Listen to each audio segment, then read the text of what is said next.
नमो बुद्धाय। हम लोगों को कल्याण मित्र संगत मिल गया तो सब कुछ मिल गया हुआ होता है। कल्याण मित्र हमारे लिए बहुत ही ज़रूरत है। अगर कल्याण मित्र नहीं है तो कुछ भी नहीं है। कल्याण मित्र है तो सब कुछ है। कल्याण मित्र हमें बताते हैं शांति का रास्ता। कल्याण मित्र हम लोगों को बताते हैं निर्वाण की रास्ता। सुखी से जीने का रास्ता कल्याण मित्र हमको बताते हैं। कल्याण मित्र नहीं है तो कहाँ से हम लोग शांति पाएंगे? अगर कल्याण मित्र नहीं है तो सुखी से हम लोग कैसे जिएंगे? हम लोग के पास कुछ नहीं है।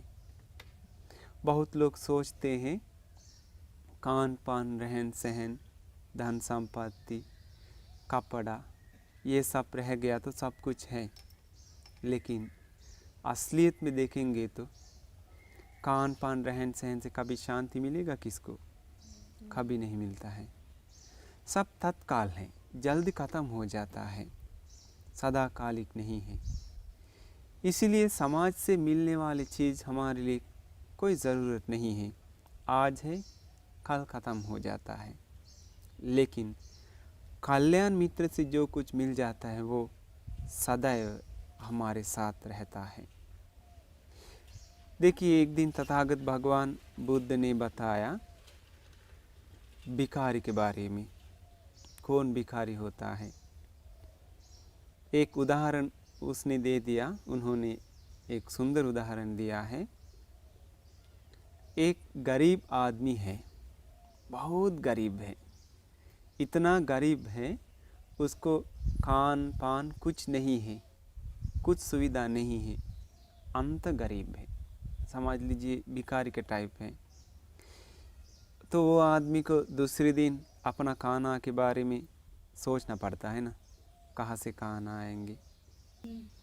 तो वो भिखारी आदमी किसी से उधार लेते हैं, पैसा लेते हैं उधार पे। ये उधार लेना उसको दुख है या सुख है? दुख है। दुख है। उधार लेने के बाद पूरा भारी पड़ता है ना। उधार ले लिया, उधार लेने के बाद ज़रूर उसी उधार पे शुद्ध बढ़ता है ना। लिया हुआ उधार पे शुद्ध बढ़ना सुख है या दुख है? दुख है। और दुख है। तो शुद्ध बढ़ने के बाद समय आ गया। अभी चिट्ठी आता है, संदेश आता है, तुमको अभी उधार वापस करने का समय है। इस चिट्ठी उसको बार बार आना दुख है या सुख है? दुख है। दुख है। फिर भी वो पैसा दे पाएगा? नहीं। कहाँ से देंगे? खुद उसके पास खान पान पैसा नहीं है, खाने पीने का शक्ति नहीं है। अंत में वो आदमी को पकड़ने के लिए लोग आता है, पीछे पीछे भगाता है। तो पीछे पीछे उधार दिए हुए लोग आना सुख है दुख है? दुख है। दुख है। अंत में आदमी को चुप चुप के रहना पड़ता है, उधर नुकना पड़ेगा। सुनने में आता है मालिक आएगा अभी, तुरंत जाकर कहीं नुक जाएगा। ये नुक नुक के रहना, छिप छिप कर रहना सुख है या दुख है? दुख है। दुख है। अंत में उसको पकड़ लेता है, पकड़ के जेल में डाल देता है। जेल में डालना सुख है या दुख है? दुख है। वैसे ही है। तथागत भगवान बुद्ध ने बताया जिसका दिल में तथागत भगवान बुद्ध के प्रति श्रद्धा नहीं है, सत्य ज्ञान के प्रति श्रद्धा नहीं है, आर्य संत के प्रति श्रद्धा नहीं है, वो असली गरीब है। वो कौन है? असली गरीब वही है जिसका दिल में तथागत भगवान बुद्ध के प्रति कोई जानकारी नहीं है। कोई जानते नहीं भगवान बुद्ध कौन है, कैसा आदमी है कुछ पता नहीं, कुछ जानकारी है ही नहीं है। उसी प्रकार उन भगवान बुद्ध के बारे में नहीं जानेंगे तो ज्ञान के बारे में जानेगा नहीं है। ज्ञान के बारे में नहीं जानने पर संत के बारे में जान जा पाएगा नहीं। खाओ पी के रहता है, शायद उनके पास धन संपत्ति भरा हुआ होगा, लेकिन वो तो असली गरीब है। अगर जिसका दिल में श्रद्धा है तो वो अमीर है। क्यों अमीर है? अमीर गरीब ऐसे माना जाता है जो खुशी से रहता है, शांति से रहता है, अपना जो कुछ खान पान है, छोटा घर है या कुछ भी है, उससे संतुष्ट है और ज़्यादा लालची नहीं है। सहनशीलता है, दिल में करुणा मैत्री है। वो सचमुच में अमीर है ना, क्योंकि वो हर पल खुशी से रहता है, ना ही उनका दिल में परेशान। तो आप बोलिए, इस संसार में सबसे ज़्यादा अमीर लोग हैं या गरीब लोग? मेरे ख्याल से बहुत लोग गरीब हैं, क्योंकि सुबह से लेकर रात तक लोगों को शांति नहीं है, चैन से नहीं जी पाता है, बहुत लालची हैं। अगर किसी को 50 केजी सोना दे दिया तो और वो सोचेगा 50 केजी तो मिल गया और 50 केजी मिल गया, तो लालची का अंत नहीं है। इसलिए भगवान बुद्ध के प्रति अगर किसी का दिल में श्रद्धा आ गया तो उनका ज्ञान अगर कोई सुनेंगे तो जरूर उनका हृदय में, उनका दिल में तथागत भगवान बुद्ध की प्रति श्रद्धा उत्पन्न होने के कारण ज्ञान उत्पन्न हो जाता है। ज्ञान आने के कारण आराम से वो जी सकता है। तो वो गरीब आदमी है जिसका दिल में तथागत के प्रति श्रद्धा नहीं है। दूसरा कारण बताया क्या है? उधार लेता है। उधार लेता है ना। उधार लेना जैसा है, जो कोई व्यक्ति अपना शरीर मन वाणी से पाप करना शुरू कर देता है, शरीर से मन से वाणी से पाप करने में डर नहीं है, उसका दिल में पाप का कोई डर नहीं है, पाप का कोई शर्म भी नहीं है, शर्मिंदा आदमी नहीं है, पाप करते रहता है। इसी प्रकार पाप करने से तथागत भगवान बुद्ध ने बताया उधार लिया हुआ जैसा है। तीसरा कारण है वो आदमी शरीर से, मन से, वाणी से बिना शर्म होने के कारण पाप तो करेगा ही। शरीर से हत्या करेगा, चोरी करेगा, व्यभिचार करेगा, वाणी से झूठ बोलेगा, चुगली करेगा, गाली देगा, कठोर वचन या आलतू फालतू बात करते रहेगा। इसके बाद मन से क्रोध, गुस्सा करेगा, जलन करेगा, नफरत करेगा, लोभ लालच करेगा और मिथ्या विश्वास पे अपना मन को डुबाएगा। इसी प्रकार शरीर मन वाणी से पाप करता है, वो उधार लेता है। शरीर मन वाणी से पाप करने के कारण उसको लोग अपमान करता है, हर जगह पे उसको अपमान करता है। देखो वो आदमी इतना बदमाश है, इतना खराब ही आदमी है, बहुत दारू पीता है, झूठ बोलता है, दूसरों को काटता पीटता है, परेशान करता है, वो बहुत चालाक आदमी, दूसरों से ठगता है, वो आदमी बहुत गाली देता है, बहुत गुस्सा करता है, उसके बारे में बदनाम हर जगह फैल जाता है, शुद्ध बढ़ता है, शुद्ध बढ़ना जैसा। अंत में क्या हो जाता है, उन लोग पीछे पीछे आता है ना पकड़ने के लिए, इसको नुक के रहना पड़ेगा।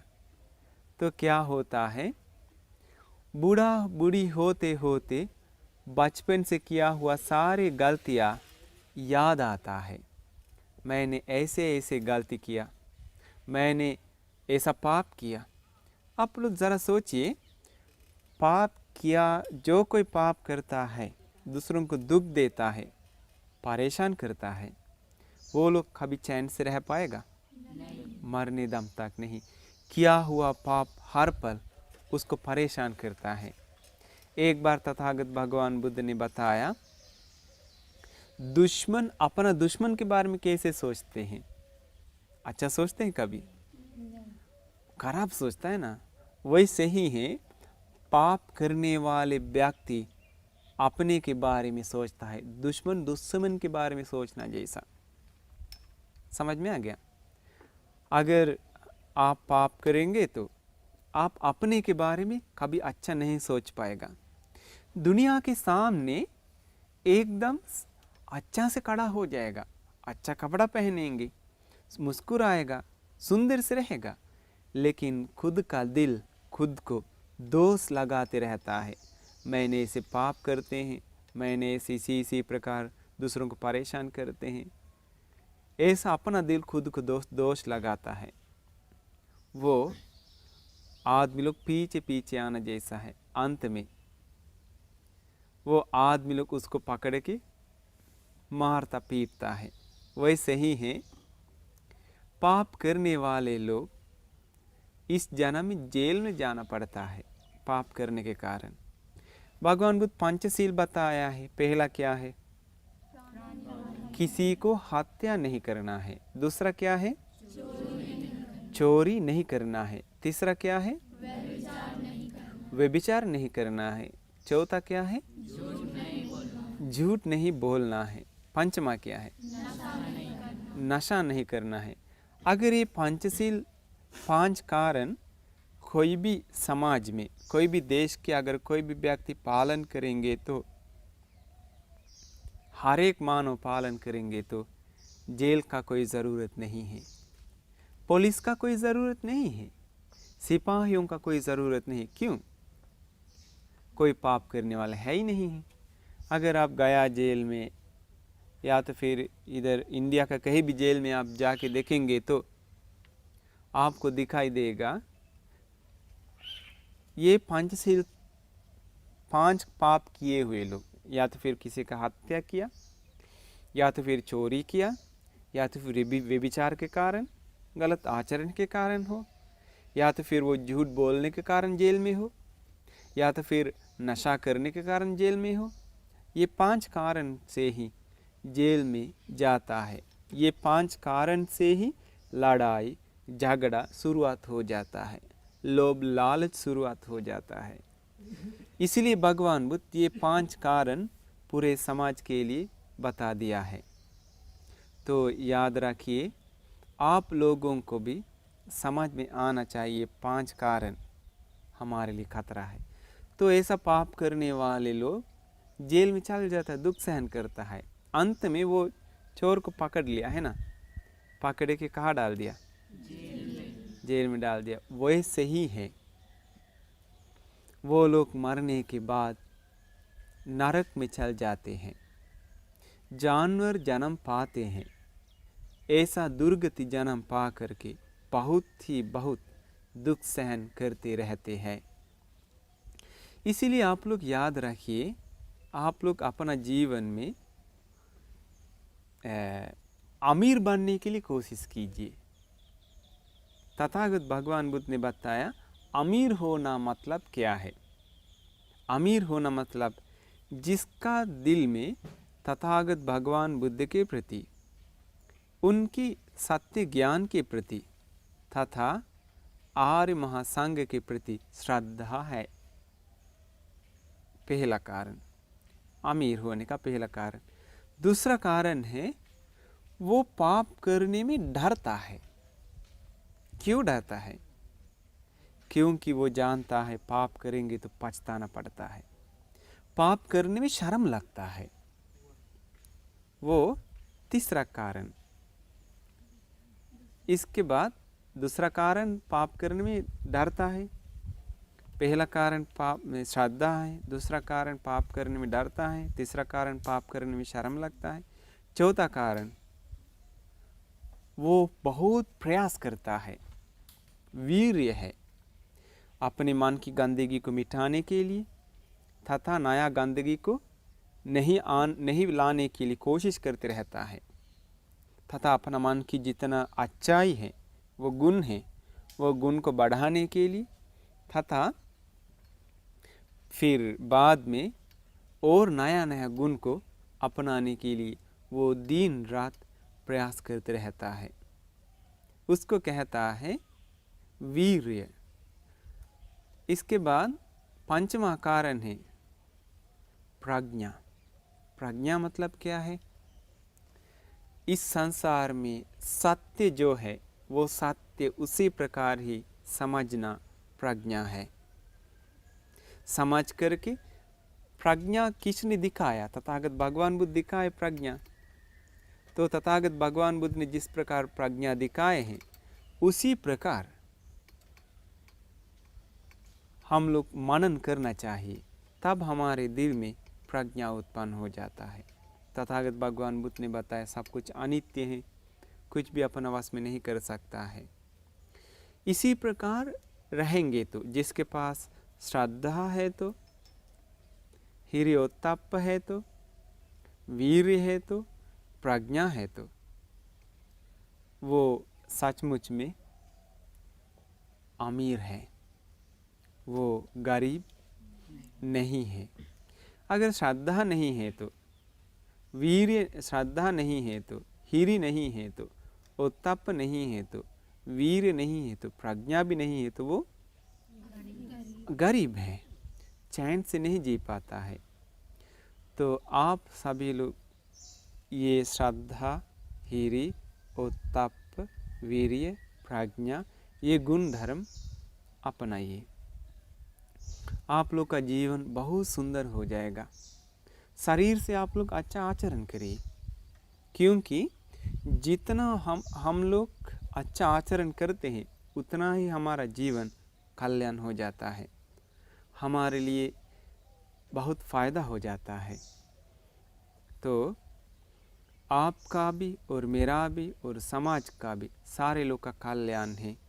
ये 5 कारण हमारे पास है। तो भगवान बुद्ध के प्रति अगर श्रद्धा नहीं है तो पाप करने में डर रहेगा?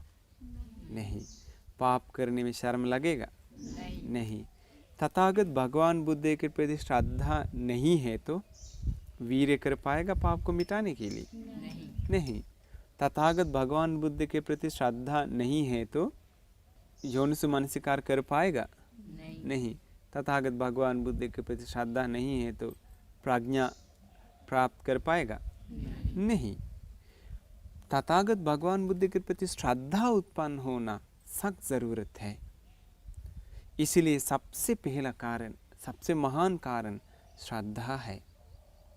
तथागत भगवान बुद्ध के प्रति श्रद्धा उत्पन्न होने के लिए क्या करना पड़ेगा? उनकी ज्ञान को सुनना पड़ेगा। उनकी ज्ञान से ही उनको पहचान सकता है। इसीलिए आप सभी लोग ये सुंदर ज्ञान को समझने के लिए कोशिश कीजिए। अभी आप लोग को अच्छी तरह से एक समझ में आ गया है, दुनिया में सबसे ज़्यादा लोग अमीर है या गरीब हैं? गरीब हैं। तो आप कैसा बनना चाहते हैं? अमीर बनना चाहते हैं ना? धन कमा के? गरीब हो के? तो कैसे? श्रद्धा, हिरि, उत्तप, वीर्य, प्रज्ञा से आप लोग अमीर बनना चाहते हैं।